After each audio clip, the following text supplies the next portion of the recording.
Hello जी, अस्सलाम वालेकुम। मेरा नाम है सुभान महमूद और आज हम जिस टॉपिक के बारे में बात करने जा रहे हैं वो है US distribution of powers between federal and states. Obviously United state of America की स्टार्ट में स्टेट्स कम थी, 13 स्टेट्स थी, अब 50 स्टेट्स हो चुकी हुई हैं।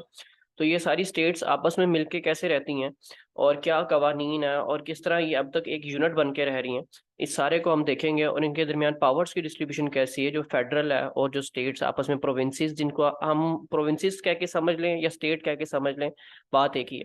तो ये कैसे आपस में एक दूसरे के साथ डीलिंग करते हैं, इसको जाके देखते हैं अभी। सो जनरल इन्फॉर्मेशन जो आपको पता होनी चाहिए इस टॉपिक को समझने के लिए वो ये कि जब यूनाइटेड स्टेट्स ऑफ अमेरिका बन रहा था, अभी आपने इसके नाम से भी देखा होगा, यूनाइटेड स्टेट्स मतलब दो स्टेट, दो या दो से ज्यादा स्टेट्स क्या हैं, यूनाइट हुई हुई, यूनाइटेड स्टेट्स ऑफ अमेरिका। तो इसका मतलब काफी ज्यादा स्टेट्स, अलग अलग इलाके आपस में मिलके रह रहे हैं और ऑब्वियसली किसी मुआहदे के तहत रह रहे होंगे। तो वो मुआहदा हमने देखना है। तो स्टेट काउंट्स में आ रहता है कि जब 1787 में जब बन रहा था, जब अमेरिका ये सारे 13 किस्म के इलाके या 13 स्टेट्स जो थी, उन्होंने मिलकर फैसला किया कि हम इकट्ठे रहेंगे। और फिर उन्होंने उसके लिए एक कॉन्स्टिट्यूशन बनाया कि जब हमने मिलके रहना है तो किस तरह रहना है, कि फेडरल एक सेंटर यूनिट होगा, वो स्ट्रॉन्ग होगा, वीक होगा, स्टेट्स के पास ज्यादा पावर होनी चाहिए, किसके पास ज्यादा पावर होनी चाहिए। तो इस सारे के ऊपर उन्होंने एक कानून लिखा और कॉन्स्टिट्यूशन लिखा।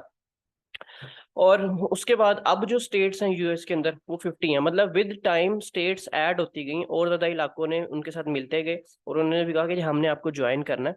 तो 13 से 14, 14 से 15 भी करते करते अब 50 स्टेट्स हो चुकी हैं अमेरिका की।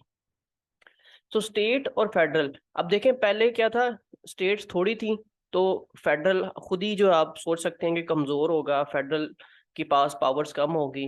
और अब स्टेट ज्यादा हो गई हैं तो ऑब्वियसली उनको एक यूनिट के अंदर आपने रखना है, तो उनके ऊपर एक वो कहते हैं ना, वो डंडा पीर। तो वो उनको, आपको फेडरल को स्ट्रॉन्ग स्ट्रॉन्ग करना पड़ेगा ताकि स्टेट्स जो है वो आपसे अलहदा ना हो जाए। सो अभी जो कॉन्स्टिट्यूशन है वो गिव एंड टेक टाइप का कॉन्स्टिट्यूशन है। और जो 1787 में कॉन्स्टिट्यूशन बना था, अब देखें जैसे जैसे स्टेट्स बढ़ रही हैं तो ऑब्वियसली एक नीड आएगी कि जब स्टेट्स बढ़ रही हैं तो कवानीन भी अपडेट होने चाहिए, कुछ नए किस्म के कवानीन है। सो अब का जो कॉन्स्टिट्यूशन है वो काफी चेंज है बानिस्बतन जो कॉन्स्टिट्यूशन 1787 में बनाया था। 1787 के बाद काफी ज्यादा अमेंडमेंट्स हुई हैं इस कॉन्स्टिट्यूशन के अंदर। और टोटल 3 लिस्ट ऑफ सब्जेक्ट्स हैं इस कॉन्स्टिट्यूशन में, वो अब जाके देखते हैं हम क्या है। पहली लिस्ट ऑफ सब्जेक्ट्स जो है वो ये बताती है कि what federal can do. Federal जो एक यूनिट है जिसने 50 स्टेट्स को देखना है, वो क्या कर सकता है, उसके पास क्या क्या पावर्स हैं। तो उसने 18 पावर्स दी हैं कांग्रेस को। कांग्रेस क्या है ये भी देखना लाजमी है। अमेरिका जो है वो किस तरह अपने आप को चलाता है, उसके 3 मेन इदारे हैं, एक जुडिशरी है, एक एग्जीक्यूटिव है और एक लेजिस्लेचर है। मेन जो है वो एक लेजिस्लेचर और एग्जीक्यूटिव है। जुडिशरी जो है वो कह लें अ काइंड ऑफ, जो रूल्स बन जाते हैं उनमें जो इम्प्लीमेंटेशन हो रही है और उनमें अगर कोई इम्प्लीमेंटेशन सही नहीं हो रही है तो उसको देखेगी।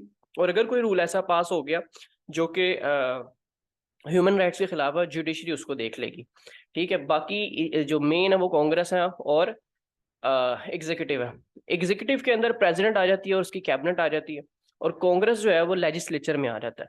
सो जो लेजिस्लेचर है उसको 18 पावर्स दी गई कि वो क्या कर सकता है, वो फॉरेन ट्रेड को कंट्रोल कर सकता है, उसके लिए कवानीन बना सकता है, इंटर स्टेट कॉमर्स, दो स्टेट्स आपस में कैसे रहती हैं वो भी फेडरल ने डिसाइड करना। ठीक है, और कॉमन डिफेंस, ऑब्वियसली वो सारी चीजें कि जो कि कॉमनली जरूरत है। मतलब अगर जंग होती है, लेट अस सपोज अगर हर स्टेट की अपनी आर्मी होती और जंग हो जाए, अब बीच में से 4 स्टेट्स भी कह दे कि हम अपनी आर्मी नहीं भेजते, हम ये जंग करना ही नहीं चाहते, तो पूरे अमेरिका का तो फालूदा बन गया ना। तो इसीलिए वो अमेरिका जो है उसने जो बड़े बड़े सब्जेक्ट्स थे जो कि जिसके लिए यूनिटी होना बहुत जरूरी है, वो उसने फेडरल के हाथ में दिया। सो इंटर स्टेट, दो स्टेट्स आपस में पैसों का लेन देन कैसे करती हैं, मतलब लेट अस सपोज अगर दो स्टेट हैं, जैसे जैसे कोई भी दो स्टेट्स, वर्जीनिया कर लें और कोई और स्टेट हो जी, मैसाचुसेट्स और वर्जीनिया, दो स्टेट्स हैं यूएस की। तो वो दो ये हो कि मैसाचुसेट्स में यूरो चलता हो और वर्जीनिया में डॉलर चलता हो, हर स्टेट अगर अपने पैसे खुद बना सकती हो, तो क्या मसला नहीं होगा कि अगर मैं यहाँ से मैसाचुसेट्स से जा रहा हूँ वर्जीनिया में, तो जो डॉलर्स, क्योंकि यहाँ पर मेरे पास डॉलर्स है, वहां जाके मेरे पास यूरो होने चाहिए। तो इस सारी चीज को करने के लिए इंटर स्टेट कॉमर्स, जो दो स्टेट्स के दरमियान जो पैसों का लेन देन है, वो भी फेडरल ने अपने अंडर लिया ताकि हर जगह पे यूनिटी हो। ठीक है, उसके बाद जनरल वेलफेयर और पूरे यूएस, पूरे अमेरिका में कोई वेलफेयर के कवानीन अगर बनने हैं तो वो किसने बनाने हैं? कांग्रेस ने बनाने हैं, ताकि हर जगह पे हर बंदे को ह्यूमन राइट्स जो है वो सेम मिल रहे हो। रेजिंग आर्मी की मैंने बात कर दी, या वॉर डिक्लेयर करना ये भी कांग्रेस का काम है। कोई स्टेट इसके अंदर कुछ नहीं कर सकती है। मतलब वो यही कर सकती है कि स्टेट अपना ओपिनियन दे सकती है, पर कोई स्टेट डिसाइड नहीं कर सकती कि हम इस वॉर में जाएंगे या इस वॉर में नहीं जाएंगे। ये फेडरल का काम है डिसाइड करना कि वॉर में जाना है कि नहीं। तो इसी तरह अगर वॉर डिक्लेयर करना फेडरल काम है, तो इसका मतलब सारे फॉरेन रिलेशनशिप्स जो है, जो बाहर के ममालिक के साथ आपने रिलेशनशिप्स रखने हैं, वो भी कौन डिसाइड करेगी?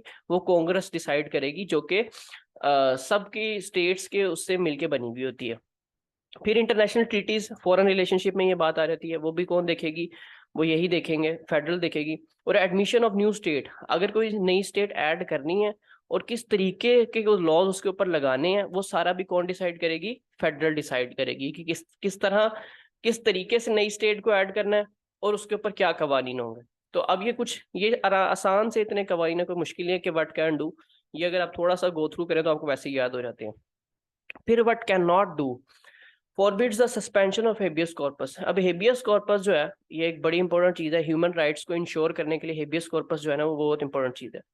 हेबियस कॉर्पस ये होता है कि अगर कोई भी बंदा आपके ऊपर अपनी पावर जो है वो गलत तरीके से इम्प्लीमेंट कर रहा है, कोई गवर्नमेंट ऑफिसर या कुछ भी, तो वो जो है उसके खिलाफ आप हेबियस कॉर्पस कर सकते हैं। हेबियस कॉर्पस का मतलब है कि आप उसके खिलाफ जुडिशरी में जा सकते हैं कि ये बंदा मुझे तंग कर रहा है और ये बंदा अपने राइट्स के खिलाफ जाके मुझे तंग कर रहा है। मतलब कोई पुलिस वाला आके आपको अगर तंग करता है तो आप हेबियस कॉर्पस लगा सकते हैं। आप उसके ऊपर, हेबियस कॉर्पस एक कानून का नाम है कि आप अदालत में जाएं और कहें कि ये पुलिस वाले ने मेरे ह्यूमन राइट्स जो है उनके उसके अगेंस्ट जाके इसने मेरे साथ कुछ काम किया है। तो वो ऑब्वियसली ये जो है ना फेडरल कभी नहीं कर सकता कि इसको सस्पेंड कर दे। फिर दूसरा, फेडरल कोई भी ऐसा लॉ पास नहीं कर सकता जो कि रिलीजियस बिलीफ्स के खिलाफ हो, जो कि फ्रीडम ऑफ स्पीच के खिलाफ हो या फ्रीडम ऑफ प्रेस के खिलाफ हो। तो ये हेबियस कॉर्पस से यही समझ आ जाती है कि कोई ऐसे कवानीन या कोई ऐसी चीज जो कि जिससे किसी पर्सनल ह्यूमन या उसके राइट्स जो है वो खराब होते हो, उसके अंदर जो फेडरल है वो कुछ नहीं कर सकता।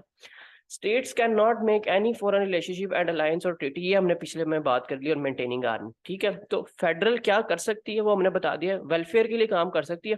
पर फेडरल कोई ऐसा कवानी नहीं बना सकती जिसमें freedom of speech, freedom of press, freedom of religion belief या फ्रीडम ऑफ इंसान का आज़ादी से घूमना फिरना, उसके अंदर कुछ मसला हो, वो आप फेडरल नहीं बना सकती। अब आ जाती है बात तीसरे सब्जेक्ट की। 3 सब्जेक्ट्स बताए थे, 2 हमने डिस्कस कर लिए, तीसरा डिस्कस कर रहे हैं। What states can do, states को रेजिडुअरी पावर्स दी गई और रिजर्व पावर्स दी गई। मतलब जो सारी पावर्स रेजिडुअरी, ये इसका कंसेप्ट समझ लें। अब देखो, 2 मेन है, एक फेडरल और स्टेट। अगर आपने उनमें कवानीन या आपने उनमें पावर्स बांटनी है तो आप ये करेंगे कि आप फेडरल की पावर्स जो हैं वो बता देंगे कि आपकी ये पावर्स हैं, बाकी जितनी बची वो स्टेट्स की, ठीक है। तो अब उसके अंदर कई पावर्स आ सकती हैं। स्टेट्स जो है वो अपनी डोमेन के अंदर ऑटोनोमस है, मतलब स्टेट्स अपने एरिया में कुछ भी करें। जैसे कि कई ऐसे कवानीन है, जैसे कि एक जगह पे शराब जो है वो उन्होंने जायज की हुई है और दूसरी जगह पे उन्होंने शराब जो है वो कह लें वो खत्म की हुई है। फिर इसी तरह एक और जगह पे प्रोस्टिट्यूशन जो है वो उन्होंने अलाउ की हुई है किसी स्टेट में प्रोस्टिट्यूशन अलाउ नहीं है। तो ये सारी चीजें हैं ना, ये सारी स्टेट्स जो है इस तरह के छोटे छोटे रूल वो बनाती हैं।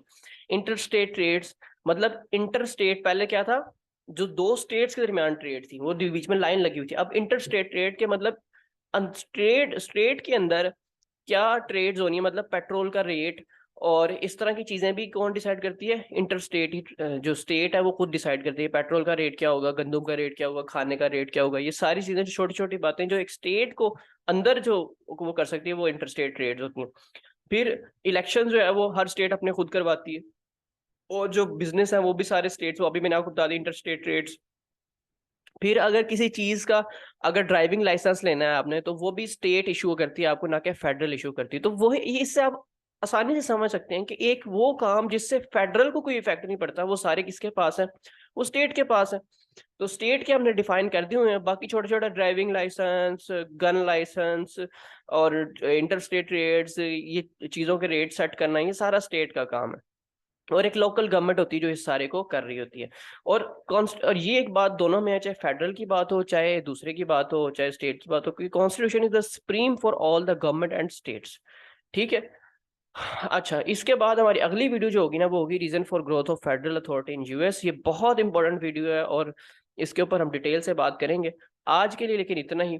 इंशाल्लाह मिलते हैं नेक्स्ट वीडियो में। अगर आपको हमारी वीडियो पसंद आई है तो ऑब्वियसली चैनल को सब्सक्राइब कर दें, और हमारे चैनल पे आपको पॉलिटिकल साइंस के अलावा भी और कई वीडियोस मिल जाएंगी, सो आप गो थ्रू करें और इंशाल्लाह आपको बहुत फ़ायदा होगा।